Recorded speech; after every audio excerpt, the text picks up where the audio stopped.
UK immigration డేటాను పరిశీలించగా ఆశ్చర్యకర విషయాలు వెల్లడయ్యాయి. Software ఇంజనీర్ల కంటే షెఫ్ల వీసా దరఖాస్తులే ఎక్కువగా ఉండటం అందుకు కారణం.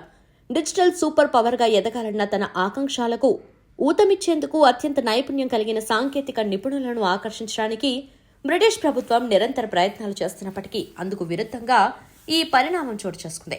ఫైనాన్షియల్ టైమ్స్ నివేదిక ప్రకారం 2024 మార్చి వరకు 6,203 మంది షెఫ్లకు స్కిల్డ్ వర్కర్ వీసాలు మంజూరయ్యాయి. ఇది గత సంవత్సరంతో పోలిస్తే 54% అధికం. ఇదే సమయంలో ప్రోగ్రామర్లు, సాఫ్ట్వేర్ డెవలపర్లకు జారీ చేసిన వర్క్ పర్మిట్ల సంఖ్య 8,752 నుంచి 4,280కి పడిపోయింది. ఈ రెండు వృత్తులు ముఖ్యంగా భారతీయ వలసదారులలో ప్రాచుర్యం పొందాయి. యూకేలో భారతీయ రెస్టారెంట్ పరిశ్రమ గణనీయమైన స్థాయిలో విస్తరించింది. అయితే షెఫ్ వీసాల పెరుగుదల స్వల్పకాలికమే కావచ్చు.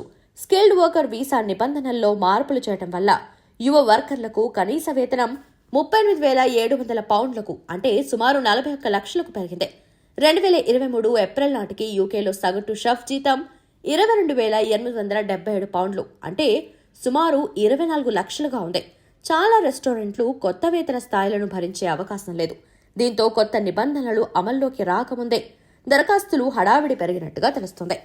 మరింత కఠినమైన ఆంక్షలు, అధిక వీసా ఫీజులను ప్రవేశపెట్టిన యూకే ఇమిగ్రేషన్ వ్యవస్థలలో తాజా మార్పులకు అధికారిక గణాంకాలు ఇంకా ప్రతిబింబించలేదు. 2023లో నికర వలసలు 10% తగ్గి 6,85,000కు పడిపోవటం, వీసా దరఖాస్తులు తగ్గటంతో వలసలు తగ్గుముఖం పట్టాయని ప్రారంభ సూచికలు సూచిస్తున్నాయి.